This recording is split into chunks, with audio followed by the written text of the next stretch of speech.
সুপ্রিয় ভিউয়ার্স, আসসালামু আলাইকুম। আজকে আমি রাইস কুকারে খিচুড়ি রান্না করতে আছি। প্রথমে পেঁয়াজ ভাজতেছি। পেঁয়াজ ভাজা হলে পর তারপরে আদা রসুন দিয়েছি। আদা রসুন দেওয়ার পর হলুদের গুঁড়ো দিলাম 2 চামচ, মরিচের গুঁড়ো দিলাম 2 চামচ দিয়ে ভালো করে মশলা ভুনে নিচ্ছি। ভালো করে মশলা ভুনছি। ভোনার পরে তারপরে দিয়ে দিলাম জিরা ও ধনের গুঁড়া। ওটা দিয়েও ভালো করে এই মশলাটা কষিয়ে নিচ্ছি, কষাচ্ছি রাইস কুকারে। আজকে সুন্দর আমার ছেলের পছন্দের খিচুড়ি রান্না করতেছি।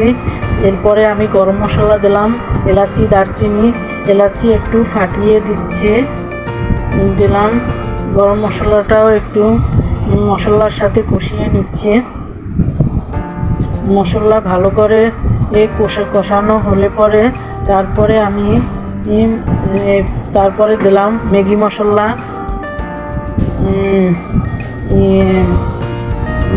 খিচুড়ি রান্না করলে আমি সবসময় ম্যাগি মশলা ব্যবহার করি।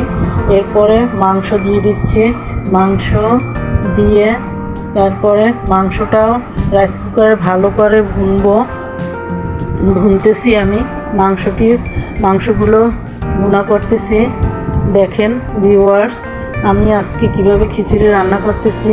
আমি এক এক সময় এক এক সিস্টেমে খিচুড়ি রান্না করি। খিচুড়ি, বিরিয়ানি, পোলাও এক একভাবে রান্না করি। যখন অন্যভাবে রান্না করি তখন সেই রান্নাটি স্বাদ অন্য রকমের হয়।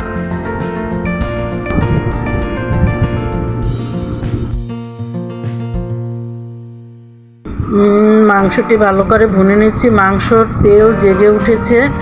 এখন চাল এবং ডাল 10 মিনিট ভিজিয়ে ছেঁকে রেখেছিলাম।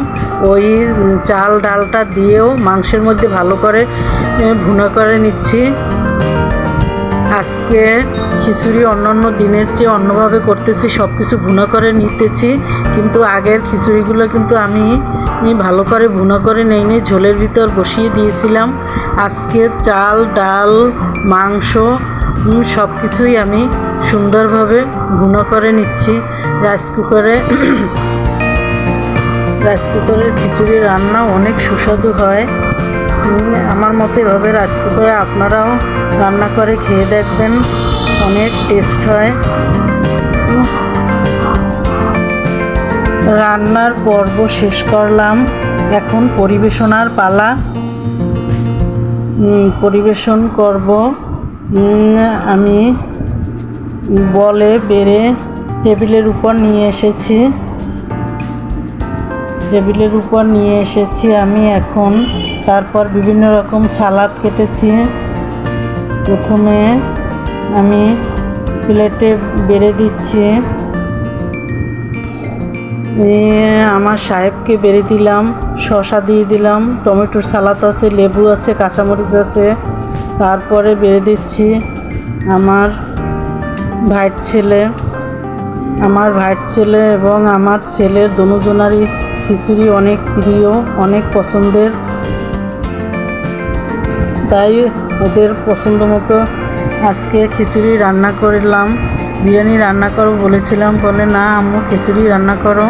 হিরব ভাইয়াও খিচুড়ি পছন্দ করে। 2 ছেলে 2-3 বেলায় খিচুড়ি খেয়েছে। আজকের ভিডিও এ পর্যন্তই শেষ। পরবর্তীতে অন্য কোনো ভিডিও নিয়ে আসবো। আল্লাহ হাফেজ।